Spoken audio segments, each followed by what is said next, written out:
I met Robbie when he brought some children into the museum one day, which I was curator in Brecon.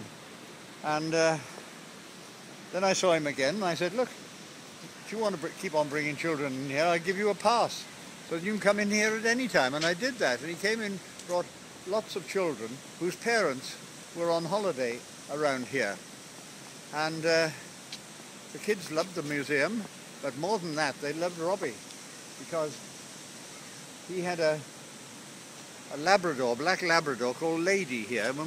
When I met him first of all down here, she'd just given birth to about 8 or 9 pups, lovely little black Labrador pups.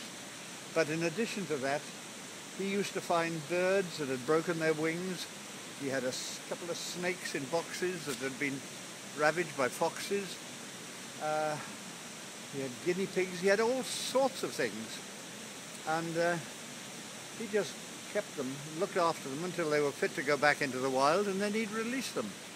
And he really was a wonderful character. I wrote a story about him for the children, like for Ellie and Lulu and Edward. But I changed it around a bit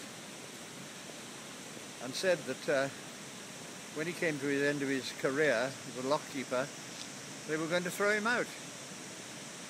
And in actual fact, Mrs. Thatcher, Lady Thatcher, heard about it, and she got hold of the officials down here and said, look, I heard about this fellow Robbie, and he must stay. So he was allowed to remain here for as long as he wanted. I changed the story to Princess Anne coming down here, because she does come down to stay with the Legg Burkes. Sian Legg Burke is her lady-in-waiting, and that she heard about Robbie and she came around here and then reported the fact to her mother, and the Queen thumped the table and said, Robbie must stay. But then a lot of fanciful stuff takes place then, including Wilbur the Swan, who taught Tommy and Billy how to fly, and things like that. And to speak Swan language. And to speak Swan language, yes.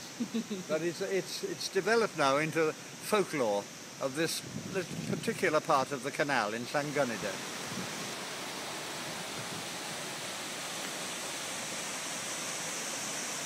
Oh yes, well it's the 200th anniversary of the building of the canal in 2012, and this person who owns the Coach and Horses, I was telling her about this one day, and she said, oh my goodness me, the Cadw, who are the sort of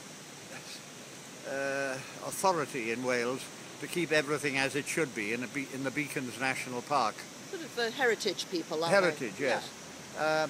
They thought this was a splendid thing to develop for folklore